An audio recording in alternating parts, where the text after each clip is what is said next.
buhay sa atin, nagpapabago ng course ng life natin. Changing life, no? Kaya minsan lang pumunta ang woman of God natin. Kaya kailangan natin makuha lahat. Sipsipin natin yung anointing. Ito kasi yung word dapat makuha at i-act natin. Amen? Marami na tayong word. Pero kailangan, pag nakuha natin, ilagay natin sa puso at i-act natin. Kaya tawagin na po natin ang ina ng JP, walang iba, kung hindi si Pastora Mami Esther. Papa natin ang isa.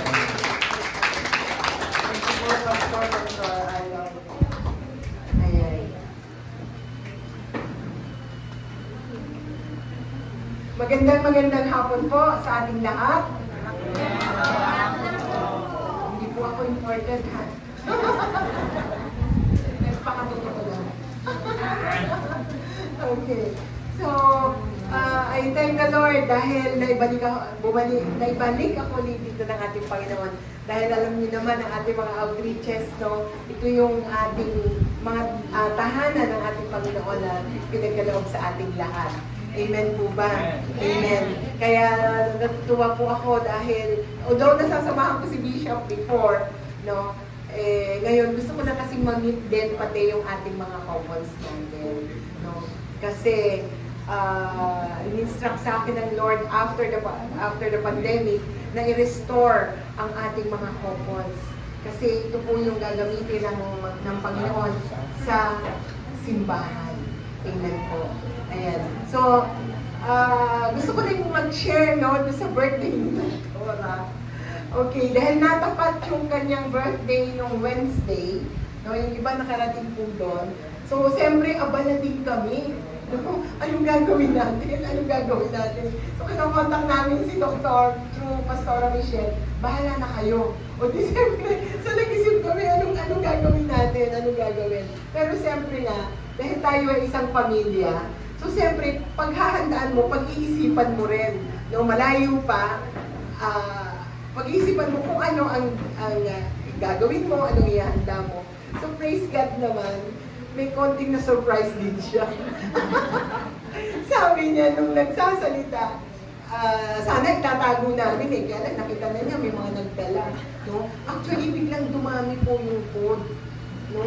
Dahil kami ni Pastora Divine, nag-usap na kami, ano ba pwede mong iluto, ano ba ganito. Eh yun nga, dumami din. At sabi ni Pastora nun, kaya lang wala akong lechon ngayon eh, sabi niya gano'n. Hindi niya alam, may lechon na doon sa likod.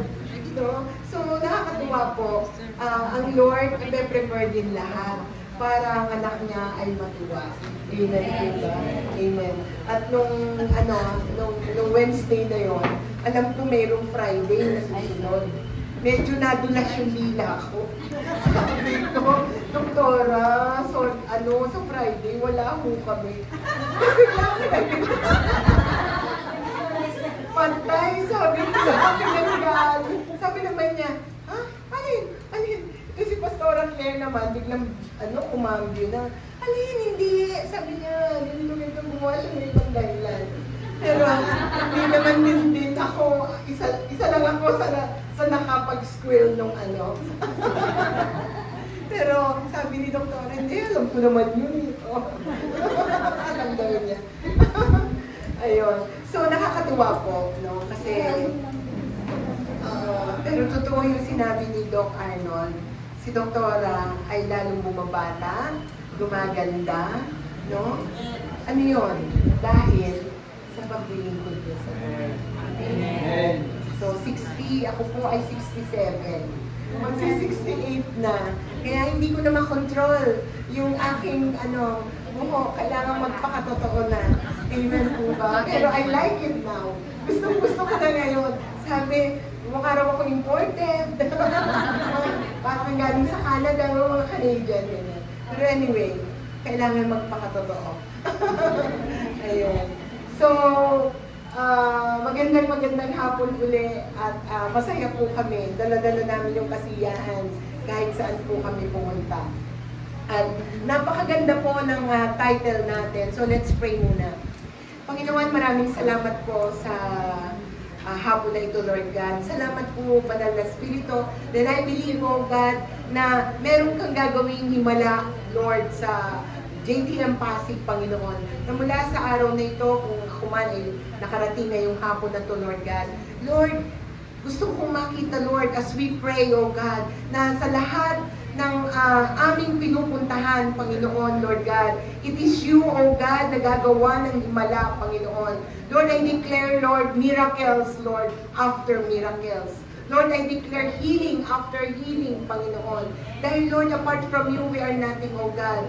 So, Panginoon, we depend on you this afternoon. Holy Spirit, gumawa ka, Panginoon, ng isang bagay na hindi nila makakalimutan, Panginoon, Lord God, na habang sila ay nakikinig ng iyong salita, Panginoon, gumagawa ka na ng himala sa buhay ng bawat isa. Lord, maraming aking mga kapatid na nandito, Panginoon, Lord, even our pastors, oh God.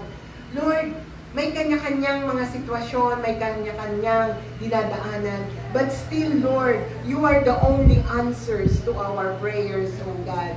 Panginoon, maraming salamat. Gumawa ka ng himala sa oras na ito as we declare, Lord, that Jesus the Messiah is a house of prayer, Lord God, a house of miracle, Lord God, the house of all impossibles, oh God, you will make it possible, oh Lord God.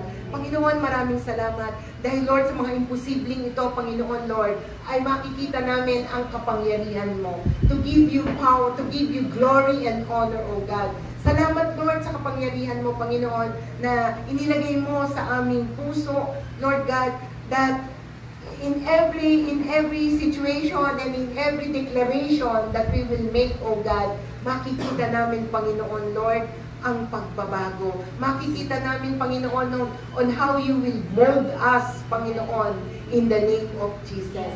Panginoon, salamat po. Salamat po, Lord, sa lahat ng mga taga-JTM Pasig, Lord God.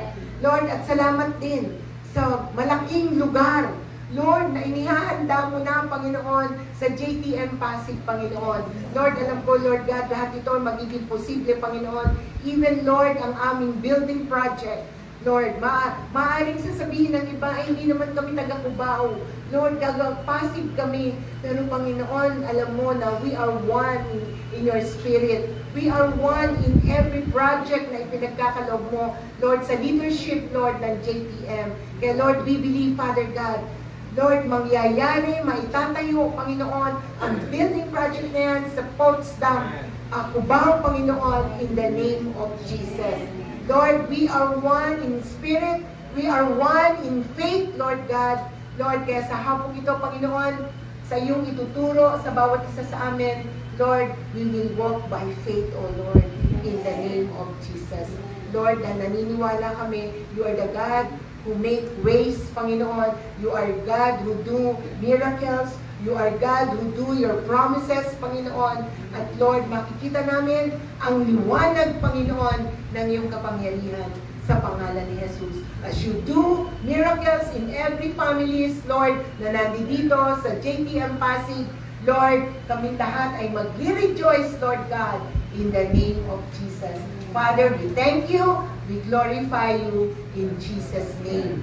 Amen and amen. Palakpakan naman natin si Lord. Hallelujah. Amen. So, ang topic, ang theme natin for the month of March is Live to Believe for the Impossible. Kanina umaga, grabe si Doktora, siya nagturo sa Cubao. Grabe, hindi lang kumanta, sumayaw pa. Gusto daw niya yung jam, ano yun? Jam mo.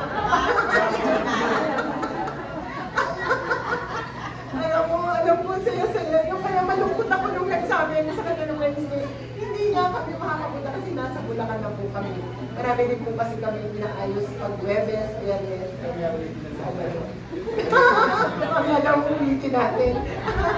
Okay. So, grabe po ang power. Grabe po yung intense of yung power ng Holy Spirit sa buhay ni Pastora. At naniniwala po ako na lahat kayo dito ay ganun din ang intense sa paniniwala, sa pananampalataya na ito ay mangyari. Akala ko, nagulat ako, akala ko si July, nagulat ako. Akala ko si July, nabigla ako. Okay.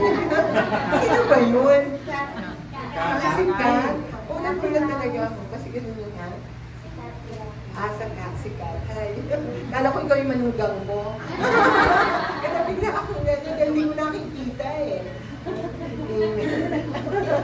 Oo nga eh.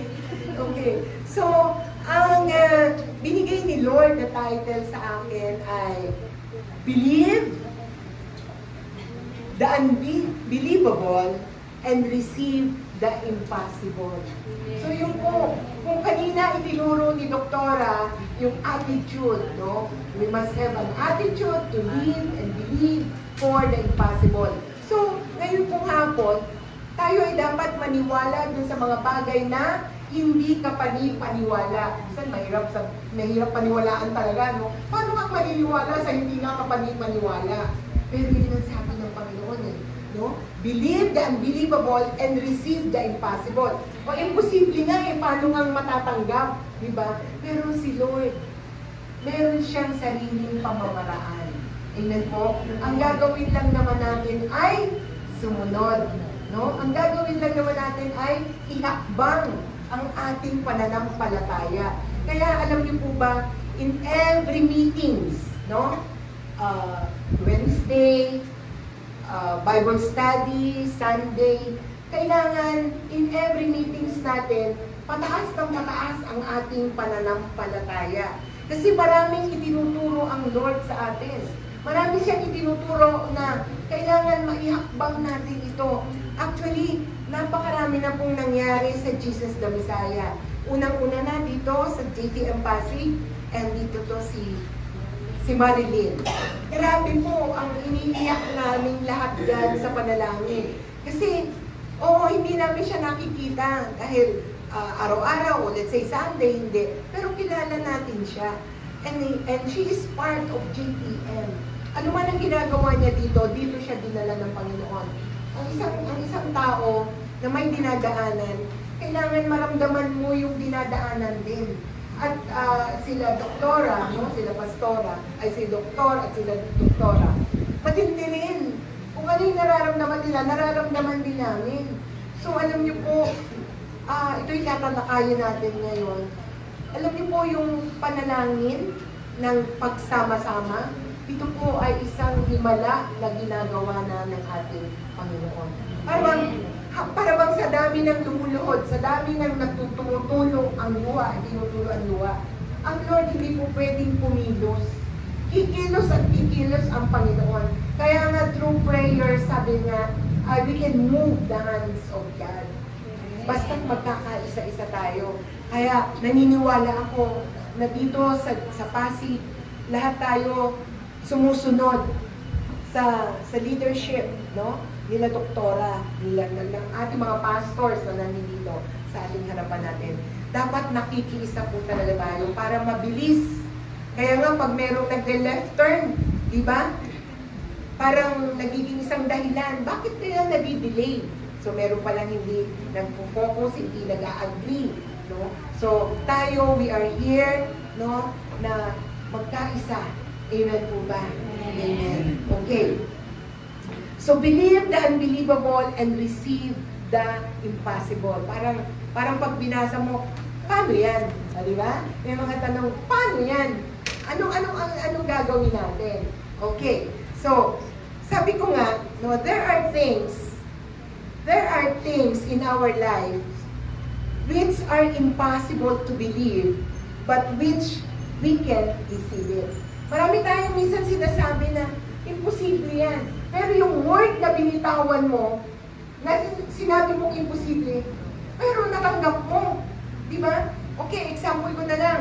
Ngayon parang ang nababalitaan kong mga nanganganak na babae, of course, nasa age 40, 42, mga ganyan, parang sa tingin mo, tumataas yung edad ng mga babae na pwede naman palang manganak. Pero yun nga, merong hindi nakaka-receive merong nakaka-receive, di ba? May mga age, sa church meron din, no? Na may nanganak ng 42, ayaw na magpadeklara. Kasi ayaw na, tapos na raw, 42 na siya. Yung iba naman, 42 na, wala pa. No? So, merong mga imposible na hindi rin natatanggap. Why? Pinabayaan. No? Hindi inilaban. Kaya nga, anong nangyari kay Ate Marilyn? Inilaban ng marami. Di po ba? At saka meron pa yung mga nangyayari minsan sa atin, ay, wag mong sasabihin, wag mong ikukwento na ganito. O paano kang ipagpe-pray? O paano kang ilalaban ng mga kapatiran kung itatago mo ang diferensya? Kasi pagka itinago natin, sino ang natutuwa? Ang demonyo. Kasi ang gusto ng demonyo, makuha ka niya. Na hindi ka matutong manalangin, hindi mo ilalaban. Ha? Alalahanin natin ang mga sakit ay hindi galing sa Diyos. Amen po ba? There are times na the Lord allows it, ang tawag doon, no? Permissive will. Okay, permissive will. Inaalaw kasi matigas ulo mo. Inaalaw ng Lord minsan na dumaan ka sa mga sufferings kasi matigas ang ulo natin. Parang inaabuso ang katawan. Di po ba? Pero, yun nga, pag inilaban mo, makikita mo yung resulta. Hindi lang sa sakit, kundi pati pamumuhay natin. Kung for how many years na parang nakikita mo, parang bakit ganito hindi umaangat ang buhay ng pamilya ko? Bakit ganito hanggang ngayon wala pa akong trabaho? Ayaw mong ilaban. Kasi tinitingnan lang tayo ni Lord. Everything we ask from God, meron. Everything we ask from God, sasagutin talaga ng ating Panginoon. Ang problema, sino? Tayo. Tayo ang problema. Hindi mo tinatandaan o hindi mo isinasapuso at isinasaisip ang salita ng Diyos ay totoo. Ang salita ng Diyos ay nangyayari. Amen po ba? Amen. Okay, kaya sabi niya, God is our good God. Believe in Him, and He will do great things for us because He is a way maker. Gumagawa siya ng sarili niyang pamamaraan. Amen? Tayo, minsan wala ng paraan eh. Ha? Para bang come what may. Bahala na kung anong gawin ni Lord. Bahala na kung anong dumating sa buhay ko. Bahala na. No. We have to depend on God. We have to depend on God. So, He is a way maker, miracle worker. Sabi ko nga, lahat ng imposible, pag ginawa ng Panginoon, miracle yan. O himala, nagkaanak ka, o nabuntis ka, o tapos nanganak, o diba? O himala, nabago ang buhay mo. That's a miracle. The things that we do not expect, ito yung dumarating na way ng Panginoon. Amen. Alam mo, lahat tayo dito may sitwasyon. Iba-ibang klase nga lang. Diba? At ang sitwasyon na yan, hindi natin pwedeng sabihin, madali lang yan. Kasi pag pinadali ni Lord, hindi tayo kakapit sa salita niya. Kaya minsan, medyo may delays, minsan may hirap, no? Minsan, parang sa tingin mo, malalagot na yung PC mo. Pero, pag kumapit ka sa Panginoon, makikita mo yung himala ng kanyang salita. Amen po ba? A promise keeper. Ang sinabi niya, sinabi niya. Amen po? Ang sinabi niya. Kaya hindi mo nakikita because nagda-doubt ka. Kaya hindi mo nakikita ang pangako ng Panginoon kasi kumakaliwa ka. Amen? May mga umalis sa JTM. Okay, nagsabi, hindi ako lumalago.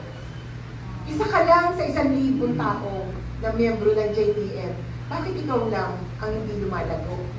Bakit lahat naman, no, ay lumalago? So, ibig sabihin, tignan mo yung sarili mo. Anong problema? Sino may problema? Ang church o ikaw? Ha? So yun po, no? So kailangan makita natin ito. Amen po. And a light in the darkness. Pag sa tingin mo, para bang puro kadiliman na lang ang buhay, lumapit ka kay Lord. Amen po ba? Lapit po tayo kay Lord. Amen?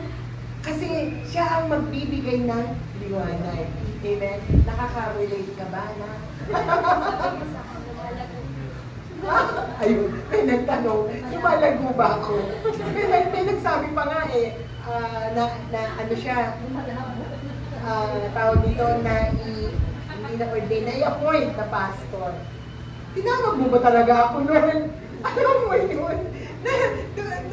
Nagkaroon na ng appointment, pero may question mark pa rin siya. Tinawag mo ba ako talaga noon? Kasi why? Dumadaan na siya sa mga situation. So parang pag ganon, siyempre wala namang smooth sailing agad, di ba? Meron nga lubak-lubak eh. Kaya nga may lubak-lubak na daan dyan. Tapos mga ilang buwan o isang taon, di ba? Mapaplansya na. O ganun din ang Panginoon. Huwag tayo magre-reklamo. Bala na ito. Lagi na lang lubak-lubak. Ang buhay natin, ganun din po.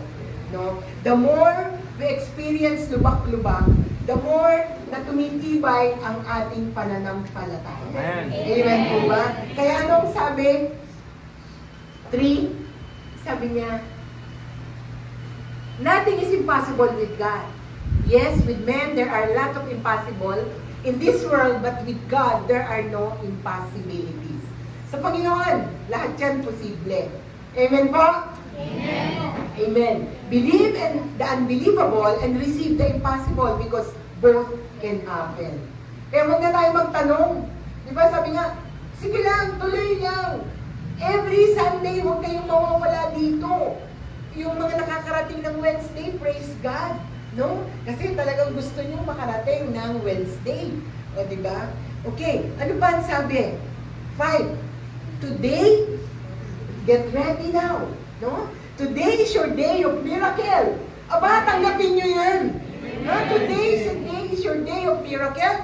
A day of victory. Amen? A day of celebration and a day of happiness. O, tingnan mo si Kuya. Diba? Inilaban. Inilaban. Kaya ano na siya, lumalakad mag-isa. Diba? Ganun lang po. Kaya this afternoon, nire-release ko po sa lahat ng mga taga-JTM Pasig. Pag tayo ay naniwala sa mga bagay na hindi ka panipaniwala, at yung mga imposible ay tinanggap mo, ngayong araw na to, magiging iba ang takbo ng buhay mo dahil ang pananampalataya mo ay patuloy na palalakasin, palalalimin, patataasin ng ating Panginoon. As you believe in the Word of God, mangyayari, makikita mo ang kapangyarihan ng ating Panginoon. Amen po ba? Receive in yan. Receive in your spirit. Amen? Kasi ang kailangan natin tumanggap. Tanggapin mo. Kahit na parang, wala naman akong nakikita, ano nga ba sabi sa faith. These are the things that we cannot see but we believe. Seeing the things that are not as though they were. So tingnan mo. Amen po ba? Amen. Parang noon, babalik ko lang, nung nagpapatayo kami ng bahay, that was 2009.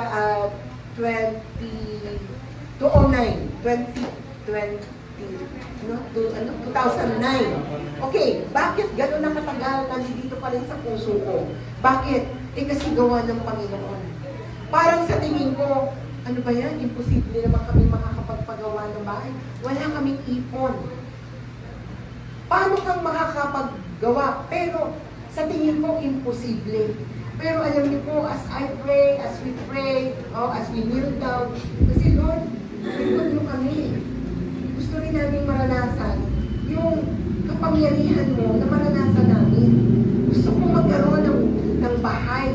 Kasi yung bahay namin, minana pa, doon pa nanganak si Bishop sa Bulacan. Ipinanganak sa Bulacan, no? So that was 1948. Pero alam niyo, gumawa ng himala ang Lord. Siyempre, we started to believe, nag-save.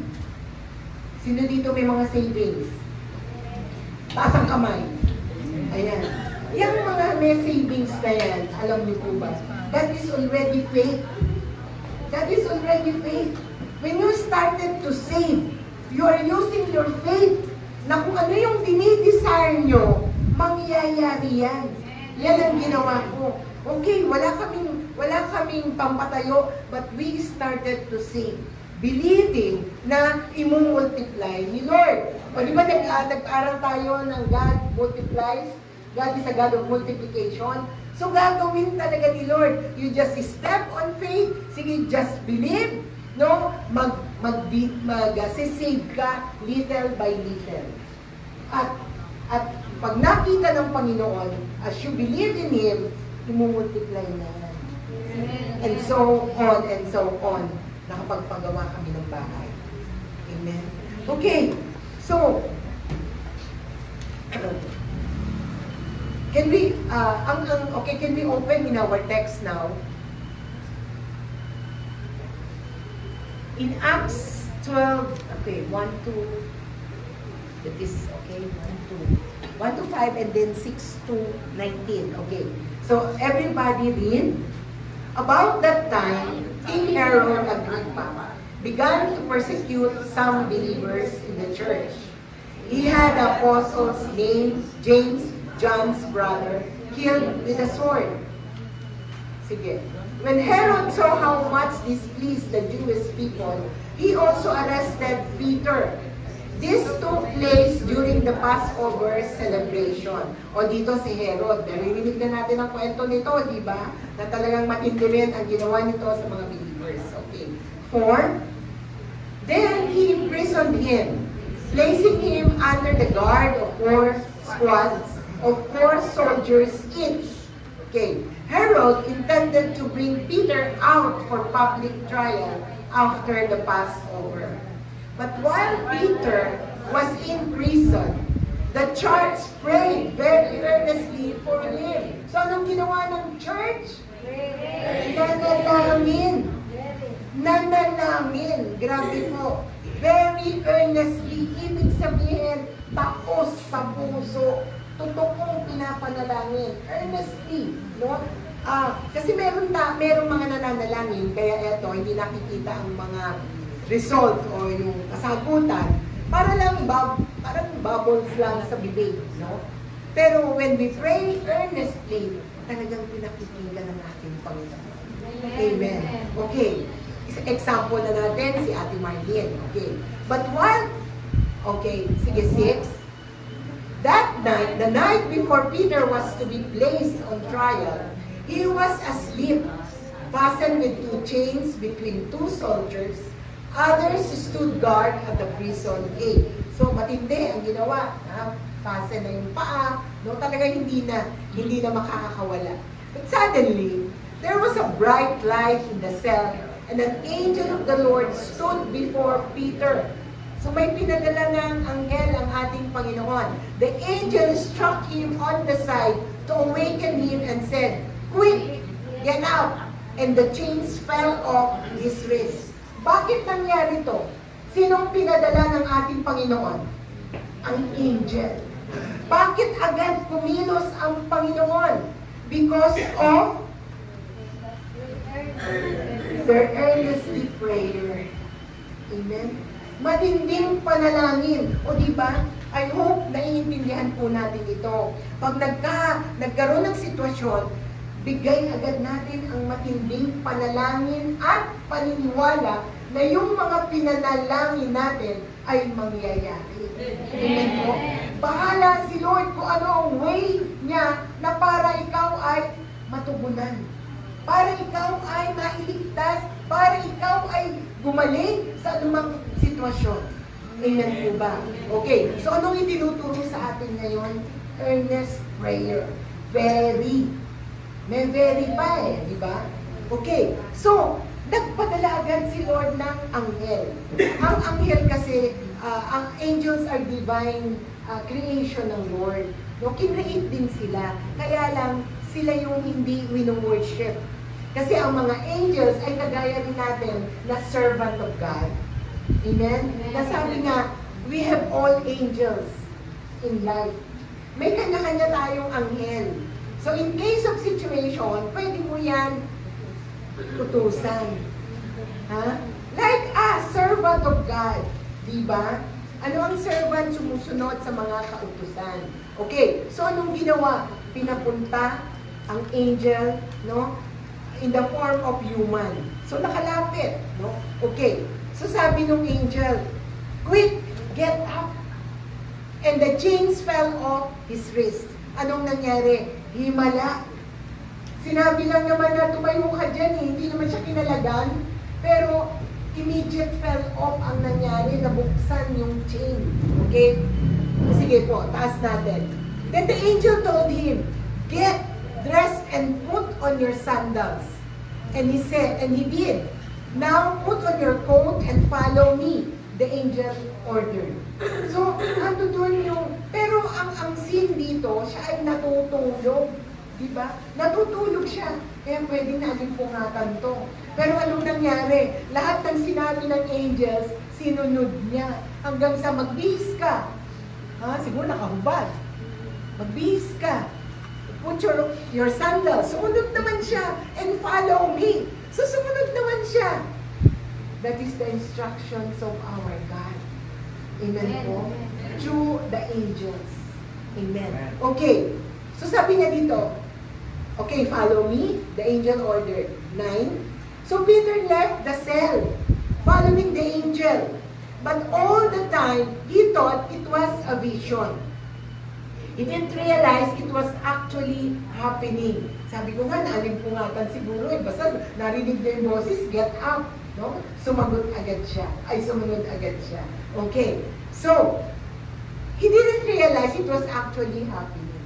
Yung pagsunod, alam niyo po, minsan, di ba, hindi natin maintindihan. Pero minsan may ginagawang, may inuunto sa atin, may pinagagawa sa atin ng Panginoon. Minsan, mahirap. Pero, hindi natin maintindihan. Pero, kailangan sumunod. Amen po. Minsan, sinasabi sa atin, pumunta ka dito sa lugar na to, ipag-pray mo yung tao na yan. So, we have to follow. Diba? So, alam niyo tayo, matatagal na tayo bilang Kristiyano, diba?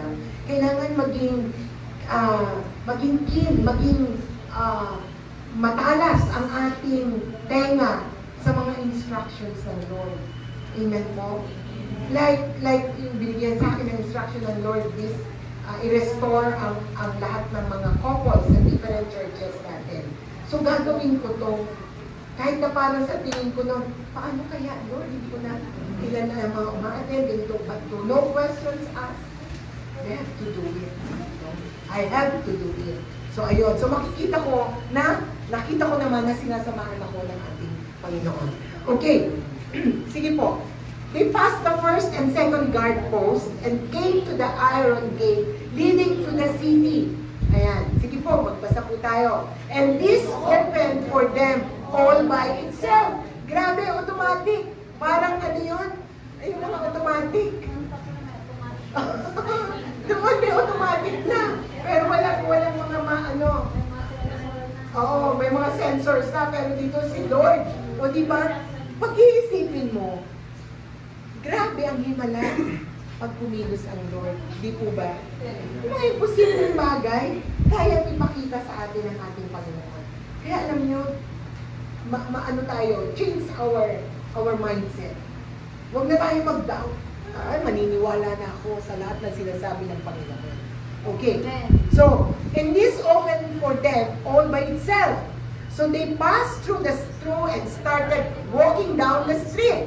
And then the angel suddenly left him. So, anong ginawa ng anghel? Sinamahan lang siya makalabas na doon sa karsada.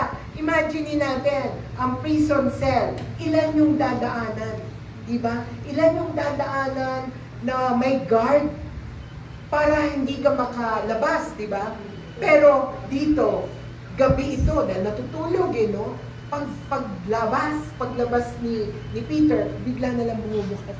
Biglang bumubukas na gano'n. O diba? So, himala, automatic. Censored. Okay. So, they left, the angel left. Okay. 11. Peter finally came to his senses. It's really true, he said. The Lord has sent this angel and saved me from Herod and from what the Jewish leaders had planned to do me so. No, to do me, no? So, himala na ikinagmulat niya na siya ay naligtas sa gagawing plano ni Herod. Grabe, siguradong mapapatay siya kasi napatay nga si James, di ba? Okay, so next. 12. When he realized this, he went to the home of Mary, the mother of John Mark, where many were gathered for prayer. He knocked at the door in the gate, and a servant girl named Rhoda came to open it. Sige po. When she recognized Peter's voice, she was so overjoyed that instead of opening the door, she ran back inside and told everyone, Peter is standing at the door. So parang nagulat pa yan. Ano ba ito? Multo ba ito? Si Peter nandun sa pinto. Okay, sige po. You're out of your mind, they said. When she insisted, they decided it must be his angel. Meanwhile, Peter continued knocking. When they finally opened the door and saw him, they were amazed. Nagulat sila na sino ang naglabas sa kulungan? Di ba? Sana yung mga nakakulong, no? Kung ganun sila hindi manalangin, pwede rin gawin ito ngayong mga panahon na ito. Why? Kasi ang Diyos, pag nakita ka niya na talagang lumalapit ka, naniniwala ka sa mga sinasabi, at talagang gustong-gusto mo nang makapaglingkod sa kanya, gusto mo siyang makausap, alam mo, gagawa siya talaga ng himala. Tingnan mo, may kakausap sa mga jail, warden, o kaya doon sa chief, no? Naalala ko tuloy parang yung Batang Quiapo. Sino nanonood ng Batang Quiapo? Okay, patay na si Jack Innocent, chief pa rin siya doon. Sabi ko, hindi, masipag lang talaga dahil ang dami niyang na-intake nung bago siya namatay. Okay. So, siguro hirap na hirap yung director kung paano papatayin. Okay. So, ayun, no? So, sabi, tell James and the other brothers what happened, he said. And then, he went to another place. Okay. At doon, there was a great commotion after the soldiers about what had happened to Peter. So, kumalat na. Siyempre, maraming mapaparusahan doon. Doon sino? Wala nang maituro kung hindi ang guard ang magsasuffer. Diba? Sabi, okay, Herod Agrippa ordered a thorough search for him. When he couldn't be found, Herod interrogated the guards and sentenced them to death. O, diba? Kawawa naman.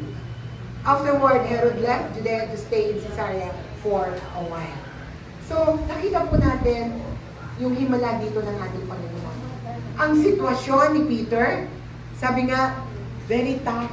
Ibig sabihin, ang case niya ay imposible talaga na siya ay makakaligtas kay Herod dahil meron ng unang napatay.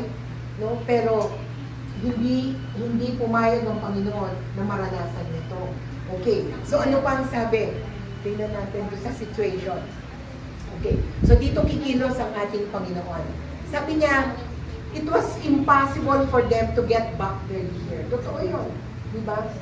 Tayo, pag may nabalitaan na may nakulong, parang, lalo na yung mga drugs, o whatever, nakapatay, ang first impression mo, nako, mabubulok na yan sa kulungan.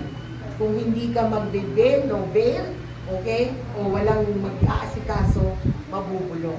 Pero dito, sabi nga, kahit na anong hirap, pag lumapit tayo sa Panginoon. Kasi di ba sabi nga, ang Diyos ay nagpapatawad. Kung lahat tayo dito talagang inuluhod natin, no? Lord, patawarin mo na siya. Lord, nagsisisi. Lord, lahat kami nakikiisa sa ginawa niyang kasalanan. Ganito, patawarin mo siya. Hindi po pwede hindi kumilos ang ating Panginoon. Siyempre, magkakaroon ng mga hiring-hiring, but it will take life. No, yun ang himala na mangyayari. So Peter was about to die. Church was fearful and helpless. So lahat natatakot, naawa. Yeah? They don't have power to bring Peter out from jail. But the believers did something. Pray. The believers did something. Pray. Nanalangin. Wala na, para bang hands off sila lahat. Wala kaming magagawa kung hindi lumapit sa Panginoon. Amen? Okay. So, sabi sa Philippians 4:6, di ba sabi niya, pag nanalangin na tayo, anong sabi dyan? Don't worry about anything, instead pray about everything. Tell God what you need and thank Him for all He has done. Ganun. Let's remember all the things that God has done to us. Pag tayo ay nananalangin, of course, hindi mawawala sa atin ang magpasalamat. Kung dati ang buhay natin ay talagang nasa baba, o talagang wala kang magawa noon ang buhay mo. Pero ngayon na ikaw ay nakakasalat na, di ba? Yung sabi ng matatanda. Kung ngayon ang buhay mo ay angat na, maganda ang tayo mo ngayon. Kapatid, huwag nating iwawala sa bibig natin ang magpasalamat. Amen mo. Kahit na anong pagod mo sa maghapon, before you sleep, we have to thank God for everything He has done. Nabuhay ka itong maghapon na to, matutulog ka at bukas gising ka ulit. Always thank the Lord in our prayers. Thanking God is already our prayers. Amen po ba? Kaya alam niyo po, let's believe on this word, no?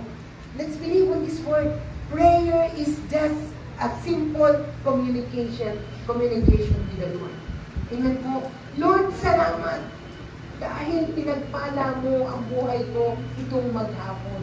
Lord, salamat dahil hindi ko inaasahan yung mga taong kausap ko ang siyang magbibigay ng pagpapala na ginagamit mo.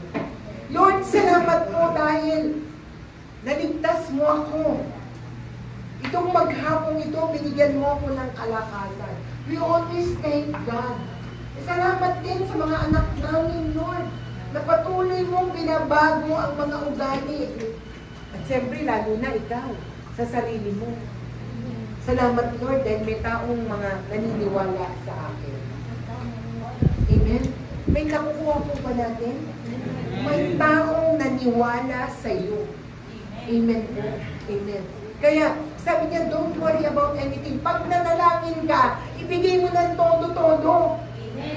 Ikaw mismo, sa pinanalangin mo, ikaw yung unang maniniwala. Amen po ba? Hindi yung nanalangin ka, pagkatapos mong manalangin, ibibigay kaya ni Lord. Eh, wala na. Patay na. Hindi na dadating. Amen po. Kailangan, ikaw yung nanalangin, ikaw yung unang maniniwala. Na ito ay makikita mo in your physical eyes mo, makikita mo, maahawakan mo ang hiningi mo sa ating Panginoon. Amen po? Nakukuha po ba natin? Amen. Okay. So, for our point number 1, prayer can do the miracle.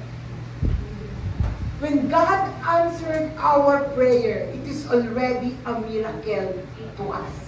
Amen? Kasi hindi natin alam eh. When? Kailan? Anong oras? Ha? Kung matatanggap. Pero once you receive the prayer, the answer to your prayer, it's already a miracle. Amen. Amen po. Amen. It's already the things that yung mga impossible things to you become possible. Amen po. So, ganun katindi ang kasagutan ng ating panalangin. Ganun katindi ang ginawa ng Lord sa hiningi mo sa iyong panalangin. Amen. So, when things are against us, when the situation is against us, we feel fearful and helpless, but we can do one thing, pray. Kagaya ng ginawa ng church sa sitwasyon ni Peter. Amen po. So, kung ano yung nangyari noon, may nangyayari din naman ngayon sa panahon natin, di ba? Like sa Pasig, si Marlene. So, hindi natin alam. Lord, basta nananalangin kami, Lord, pagalingin mo na si Marlene, Lord. Lord, lahat ng kanyang mga blood gain kailangan mag-normalize. Lord, lahat ng tumaas o bumaba, in-normalize mo, Lord. Hindi natin alam kung kailan, di ba? Pero lagi ang sagot ni Doktora, magaling na siya. Magaling na siya. Lumabas na siya. Ganun ang report sa amin. So, this is already a miracle. No? Palakpakan natin ang Panginoon sa buhay natin. Your life is a big testimony unto my name. Wherever you go, you can testify that God heals you. Amen. Amen. So we know that God will help us use our sufferings to strengthen us and glorify Him. So yung mga sitwasyon natin, yung mga sufferings natin, ginagamit ito ng ating Panginoon to give God the glory. Okay. So, gusto ko rin i-testify sa inyo dahil si Bishop, no, nagkaroon ng CA din. Alala ko si Arvin. Pumunta yan sa mission. Nagdala siya ng fruit sa amin. That was the time, no, nung si Bishop noon ay dinudugo. Imagine mo, dinudugo. Si Bishop dinudugo. Kasi umiihi siya ng dugo. No? So hindi namin alam hanggang sa dumating yung time na CT scan siya, na nakita namin, and then CA. Alam niyo ba ngayon, parang ang CA ngayon, parang common na lang namin na naririnig. Kasi why? Napapagaling eh. O dito, meron din dito. Okay. Talking about CA, nag-testify din si Pastora Beth doon sa Cubao. So parang, ang dami namin naririnig ngayon sa J3 Antipolo, meron din doon. Na-declare niya na CA, no? Pero parang sa akin, ano ba to? Puso ba to? Puso ba to? Halos lahat ka na marinigan ng CA doon. Ay, CA doon, CA. So ngayon, to God be all the glory. So, yung case po ni Bishop, no, na nagkaroon siya something doon sa kanyang, ano ba yun, bladder, renal, pantog, whatever, na urinary bladder, na nagkaroon ng cyst, no, parang ganon. Pero alam niyo po, by faith, sumunod kami sa mga doctors. Si Arnold, doon sa urologist na humawak sa kanya, si Doc Umanya, from mission yon, no? So, we follow. Kung ano yung sinabi ng doktor, pinaniwalaan namin na pag sumunod kami dito, gagaling.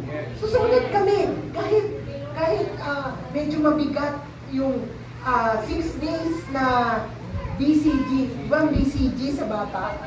BCG pala sa matanda. Pero ibang klase. Sumunod kami. Medyo mabigat ang gamot, no? Yung dog, whatever. Ganon. Natatandaan ko nga, kung dumalaw si Arvin, doon pa lang, kasi nga, time na yun, bawal ang dumalaw, doon lang sa guard. Alam mo, nag-pour out ako kay Arvin, siguro nagulat siya. Iyak ako. Kasi siyempre, parang hindi ko malagang PCA. Parang ganon ang mangyayari. Pero alam nyo, yun na nga, after the treatment, naniwala kami na dahil sa pagsunod namin, naniniwala kami na gagaling si Bishop doon. Hanggang sa natapos yung 6 weeks, tapos every 3 months, na BCG yun Ang hirap para kay Bishop, napapanood ko eh. Nakikita ko ginagawa siya doon sa klinik. Matindi, mahirap din sa lalaki. Kasi doon pinadadaan. Doon, matindi rin. Kasi sinusuotan siya ng goma. Ang tawag doon? Catheter. No, catheter. Di ba, may malaki, may bulit din na catheter, di ba? Pero, praise God, pang-bata daw yung ginamit. So, maliit lang. Pero, masakit din. Siguro for 3 days, o 3 days or more pag umiihi, hapding-hapditin siya. Yun, hindi yun so umaaray si Bishop. Pero, itong time na to, talagang napapaaray siya. Imaginein mo, 6 weeks, sunod-sunod, consecutive yun. Tapos every 3 months. Tapos, every 6 ata, sumunod. O tapos, natapos na. Dok, ano pa ang susunod? Siyempre, prepare mo, no? Sabi niya, hindi. Next year na tayo magkita. Once a year na lang. Kasi wala naman akong nakita dun sa CT scan. Well, praise God. Sabi ko, talaga po. Sabi ko, tinext ko si Doc. Talaga po. Sabi ko, praise God. So, ayun dito. Yung CA, CA, cancer. Diba? Okay. CA na lang. Cash advance. Cash advance. Maraming natatakot talaga ng word na yun. Eh kung si Pastora Beth, hindi namin alam na nagkaganon pala si Pastora. Kaya palang nawala siya ng mga ilang ano rin, ano. Meron din pala siya nung cash advance na yun. Pero nung nag-testify siya, wala na. Di ba? May boses, pinagaling, lumakas pa ang boses. So, alam niyo parang ngayon, anything goes. No? It's only God can make the solution. It's only God can lighten the situation. No? Pagagaangin niya eh. Paglabas mo, oh, masaya ka pa. Masaya ka. Kasi nadaanan mo yung sitwasyon. Amen. So, we know that God will help us use our suffering to strengthen us and glorify Him. Kaya nga nung nagturo si Pastora Beth ng Miyerkules, grabe, iba rin ang fire. Ha? Iba. Bakit? Nadaanan niya yung CA. O, diba? Okay, at hindi na yung mangyayari ulit. Okay, next. Next. Anong sabi ng Panginoon? Undoubtedly, the plan of Herod is to execute Peter. But the believers were praying for Peter's safety. O diba? Lahat ng mananampalataya, lahat ng naniniwala sa Diyos, no? Sabi dito, are praying for Peter's safety. So, tayo ganun din. Pag meron tayong nabalitaan na merong someone is suffering, kailangan maging rin yung ating paniniwala na dadaanan lang niya to. Amen po ba? Kasi, siyempre yung may katawan, siya yung nakakaramdam. Sometimes, ito yung gumigive up. Kasi siya yung nakakaramdam ng pain eh. Parang give up na ako, hindi ano ba ito, gagawin pa ba ako? Pero because of our prayers, tatayo siya, mapapalakas mo siya, na kung minsan, parang bibigay na siya. But because of our prayer, nabibigyan siya ulit ng kalakasan. Kaya, that is why, this is the reason why we have this church. Why we have this fellowship. Why we have these gatherings for God's glory. Amen po. Amen po. Salamat po dahil nandito sila doktor, no? Na sila yung nag-sustain sa pangangailangan. But we thank the Lord. Pin-provide lahat yung pangangailangan ni Marlene doon sa hospital through our doctors. Amen po. Amen. At sa mga panalangin natin lahat. Amen po. Okay. So, when they prayed, God sent His angels to rescue Peter. Okay? And it was unbelievable. It was impossible, but it was doable. Amen?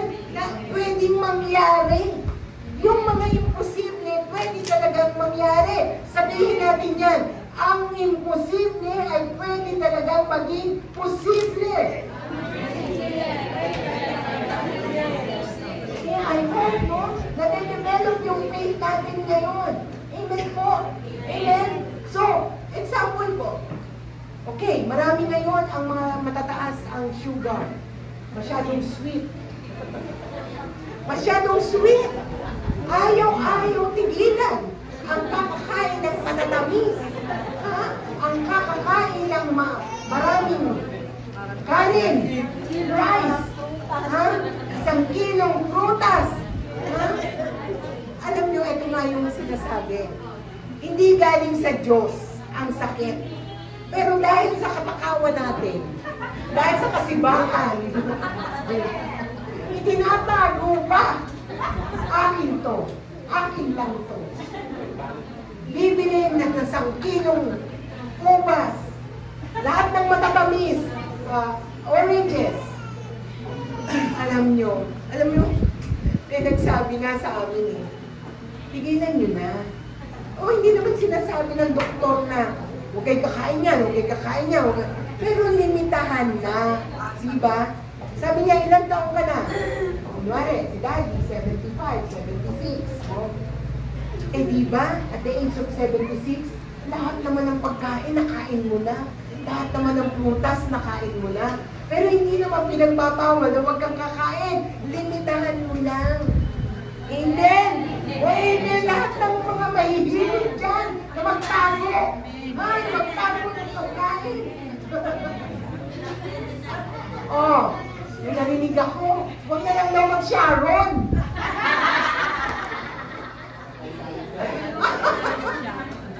Wala naman. Kumain na, di ba? Busog? Oh, busog ka ba? Busog ako eh. Nabusog. Pero pag uwi, ano ibig sabihin? Dodoblin pa pagdating sa bahay. Ayan. Diyan nanganganak yung mga sugar natin. O, di ba? O, may madalas kami makarinig ng mga katuruan sa kanila.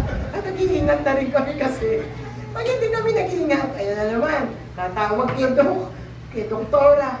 Dok, masakit yung ganito natin. O, Dok, tumaas yung ganito. Dok, hindi na kasalanan ni Doktor yun. Ayaw natin tigilan eh. Ha? Pero alam nyo, minsan di ba yung ano ng dila, yung hinahanap natin, minsan gusto mo, ubas, di ba? Ito yan. Ito nangyayari ko sa amin yung siya. Gusto namin ubas. Minsan gusto namin kumain ng halo-halo. O di ba? Ice cream. Lalo ngayon, mainit. Lahat gusto mo. Pero alam mo, kailangan konti-konti lang. Di, kakalihan mo namin yung siya ngayon. Para gumagawa kami ng sarili namin katwiran. Kunwari, kakain kami sa Mang Inasal.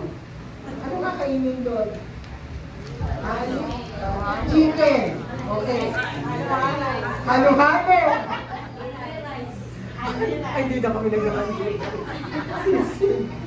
Alam mo, sabi ko, Daddy, hati tayo. Dati, di ba nakakahiyaw? Ay, wala siguro pera yung magkasama ko. Ay, sabi ko, bahala sila kung sabihin nila. Sabi, kumain kami. Halo-halo, Daddy, hati tayo. Para konti lang ang ratio ng ano. Sabi, kain kami, kalahati. Tas kanin. Kalahati uli. Kalahati kami dalawa. Bukod sa umiiwas ka na tumaas, nakakatipid. Tapos, senior pa! Ano ba? Talo talaga. Kahit talo mga restaurant. Like, kunyari, sa Bulacan kasi, ang nandun lang sa amin na malapit. Chowking, yan. Jollibee. Ay, mga ganyan. Mang Inasal, yan ang mga nandun lang sa may amin sa Bustos. Okay. Hati kami. O, di ba? Tipid. Less 20 pa. O, di ba? At least, nakakain kami. Di ba? At saka hindi naman araw-araw eh. Kailan lang kami umuwi ng Bulacan? Kada Thursday, Friday lang. 2 araw lang kami nag-i-stay dun sa Bulacan. Saturday, luluwas na naman kami. So, ganyan kami, mas maano kami dito. Kaya nang pagdating dito, daming pagkain dito sa iba. Grabe. No, laging nandyan sa Gateway 2. Di ba? Ang sasarap ng kainan. Pero yun nga, kailangan maging disiplina tayo. Madisiplina po tayo. Okay, tapos tayo. Okay, so kailangan maging madisiplina po tayo. Amen po ba? I hope naintindihan niyo po ako, ha? Ayan, para hindi na tayo pariseta ng pariseta. Ang tawag nga ni Daddy, si Doktora Salome Riseta Alvarez. Kasi alam niyo ba sa Kupaw? After the service, ewan po ba? Meron siyang office doon. Kaya after the service, may another service. Reseta yan, reseta. Kaya tuloy sabi ni Daddy, oy, yung mga nagpapariseta dyan, di man lamang kayo makapagbigay ng mani, ng benting mani. Well, okay. Binibiro lang yan. Okay. So, ano pa? Anong sabi dyan? The earnest prayer of the church significantly affected the outcome because prayer changes things. So pray often and with confidence, with faith. So yun yung sinabi ko, na pag tayo ay nanalangin, ay tayo yung unang maniniwala. Okay. Ano pa ang sinasabi? Dahil ang faith is, these are the things that we do not see but we believe. Okay. So number 2, God can release you from being being chained. Ayan. So, ang Lord, kaya tayong i-release sa ating pagkakagapos. Ha? Hindi naman kami na-prison eh. No, it's not that. Yung buhay natin, na sometimes sa buhay natin, merong nakagapos sa atin na hindi tayo makakawala-kawala. Amen? Why? Hindi mo ginagamit ang pananampalataya. Hindi mo ginagamit ang salita ng Diyos. Sabi nga, we have to step on with the Word of God. No, kailangan ang buhay natin ay nakasandig sa salita ng Diyos. Amen po ba? So God sent His angels and when they came, the chains fell off. Okay, yung nangyari kay Peter. In your life also, when you pray earnestly, God will send His angel. When the angel comes, the chains of your hands will fall off and you will be free. So ano ito? No? Sige, taas natin. Saan tayo nakagapos? Ayan, you may be chained by sickness. So mga sakit, karamdaman, inuulit ko, hindi yan galing sa Diyos. Dahil yan sa karupukan natin. Okay? Hindi natin makontrol yung sarili natin. Bawal na nga, kinakain pa. Okay? Bawal na nga, pinamumuhay mo pa. Okay? Bawal na nga, kasalanan na nga, ginagawa mo pa. Alam mo naman kasalanan. Okay? You may be chained by financial difficulties or debt. Hanggang ngayon may utang. Why? Eh kasi mangungutang ka. Pero pag sinabi mo, hindi ako pumutang, well, makakakawala ka sa pangungutang. Kasi why? Dinesisyonan mo na hindi ka mangungutang. So ikaw mismo yung magpapakawala sa pagkakagapos mo sa utang. Amen po ba? Maliit. Ang malaki nagmumula sa maliit. Ay, okay lang. Kasi maliit lang naman yung utang ko eh. Hindi ko muna babayaran si sister. Si sister pa inutangan. Ha? So maliit. So sabihin mo dyan sa katabi mo, hindi na ako mangungutang sa'yo. O diba? Merong istorya, sandali lang. Meron tayo sa isa nating lugar. Sa atin, JPM din. Every time na-attend siya ng service at ang magtuturo si Bishop, laging nababanggit yung utang. Hanggang sa naging pangalawa, narinig niya uli. Parang ako na lang lagi pinatatamaan sa utang. Alam mo, hindi na siya umatin. Kasi chinichismis daw siya. So, ibig sabihin, pag na-touch ka, that's the Holy Spirit. Ibig sabihin, iwasan mo na. Diba? Ibig sabihin, pagka ikaw ay nakarinig ng gano'n, ibig sabihin may pagpapala na magmumula sa Diyos na ikaw ay pagpapalain ni Lord. Para ikaw ay makakawala sa utang. Eh hindi, nagalit siya. Hindi na ako attend dyan. Lagi na lang pag-a-attend ako, naririnig ko yung sabihin mo, hindi na ako mangungutang sa iyo. Tinatamaan. O diba? So yun ano ibig sabihin? Ayaw niya makakawala sa ganung sitwasyon. Okay, ano ba sabi dito? You may be chained by employment difficulties. Ano ba yan? Ang tagal-tagal ko na naghahanap ng trabaho. Hanggang ngayon wala akong makita ng trabaho. Why? Because you're not praying hard. Amen? Or, namimili ka pa. Ha? Parang yung mga nag-a-apply sa bahay. Example ko na. May nag-a-apply. Okay, naghahanap ako. Ay, meron po kayong washing machine? Meron po kayong polisher? Ay, meron po ba kayong TV? Ha? O diba? Ano yun ba? Internet? Wi-Fi, okay. Ayun na nga. Eh, hindi trabaho hinahanap. Ha? Para maranasan niya yon. Kasi sa kanila wala. Para maranasan. O di siyempre, ikaw ba kukunin mo, hindi na lang. Okay. Pwede mo mag-cellphone. O di ba? Ganon, di ba? Eh, hindi trabaho. Okay. So, kailangan magkaroon tayo ng wisdom. Okay. Okay, you may be chained by your broken relationship with your husband or wife. Ha? Yung mga laging nagkakagalit, yung mga gano'n na mag-asawa, kaya dapat makakawala po tayo doon. Kailangan maging maganda ang relationship ng mag-asawa. Whatever it is, it will fall off your chain and you will be free. So, anong gagawin natin? Ha? Pray at gawin yung lahat ng pinag-uutos ng ating Panginoon. Okay. So, sabi dyan, number 3, letter C, do what you can do. Pray earnestly, God will do the impossible, the miracles into your life. And number 3, trust God at all times. Ayan. Stop doubting. Stop looking at your abilities.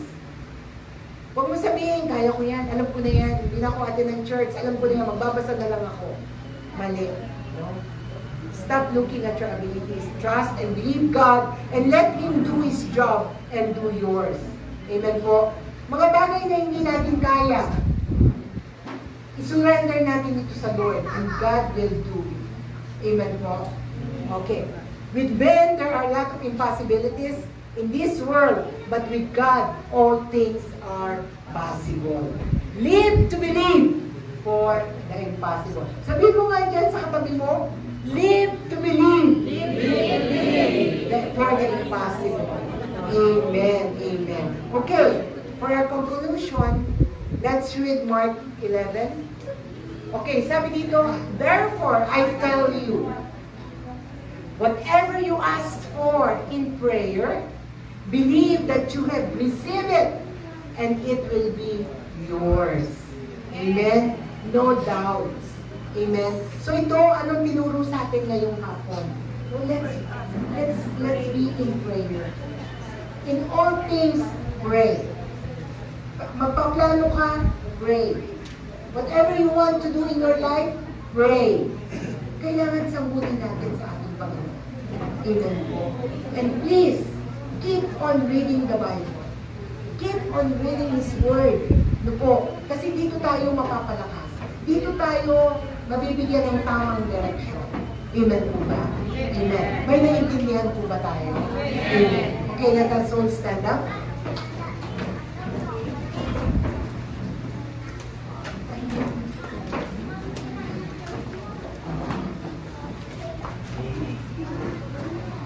Sige po.